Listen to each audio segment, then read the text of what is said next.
Hi viewers, இந்த வீடியோவில் நம்ம பார்க்க போகிறது ஹனுமனுக்கான ஸ்லோகம். இந்த ஸ்லோகத்தை டெய்லியும் சொல்றதுனால விரைவிலே திருமணம் நடக்கும். ஓம் ஸ்ரீ ராமாய் என்று ஒளிக்கடல் தாண்டி சென்றாய், தாம் எனும் அரக்கர் மண்ணில் தாயினை கண்டாய், தூதன் தாம் என கூறி வென்றாய், தகுப்புகள் சேர்த்து மீண்டாய், ஆம் எனது இல்லின் கண்ணி அருமணம் கூட்டி காக்க. இதுக்கான பொருள்: ஓம் ஸ்ரீ ராமாய் என்று ஒளிக்கடல் தாண்டி சென்றாய், அலை ஓசை எழுப்புற அந்த கடலையே ஓம் ஸ்ரீ ராமான்னு சொல்லிட்டு நீ தாண்டிட்டு போன.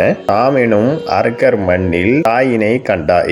தான் அப்படிங்கிற அரக்கர் மண்ணில சீதை தாய கண்டதை சொல்றாங்க. தூதன் தாம் என கூறி வென்றாய் அப்படின்னா ராமர் உங்களை தேடி வருவாரு அப்படின்னு சொல்லிட்டு ஒரு தூதுவரா போய் சீதை தாயிட்ட சொன்னதை குறிப்பிட்டிருக்காங்க. தகுப்புகள் சேர்த்து மீண்டாய் அப்படின்னா ஈடு இணையே இல்லாத புகழை பெற்று இலங்கையிலிருந்து நீ திரும்பி வந்த. ஆம் எனது இல்லின் கண்ணி அருமணம் கூட்டி காக்க அப்படின்னா எங்க வீட்லயும் ஒரு திருமணத்தை நடத்தி வைப்பா. எப்படி ராமர் சீதையும் சேர்த்து வச்சியோ அதே மாதிரி எங்களுக்கு திருமணத்தை நடத்தி கொடுப்பா அப்படிங்கிறது தான் இந்த ஸ்லோகத்துக்கான பொருள். ஓகே வியூவர்ஸ், நெக்ஸ்ட் வீடியோ பார்ப்போம். இந்த சேனல் சப்ஸ்கிரைப் பண்ணுங்க அண்ட் பெல் பட்டனையும் பிரஸ் பண்ணுங்க, லைக் பண்ணுங்க, ஷேர் பண்ணுங்க. தேங்க்யூ.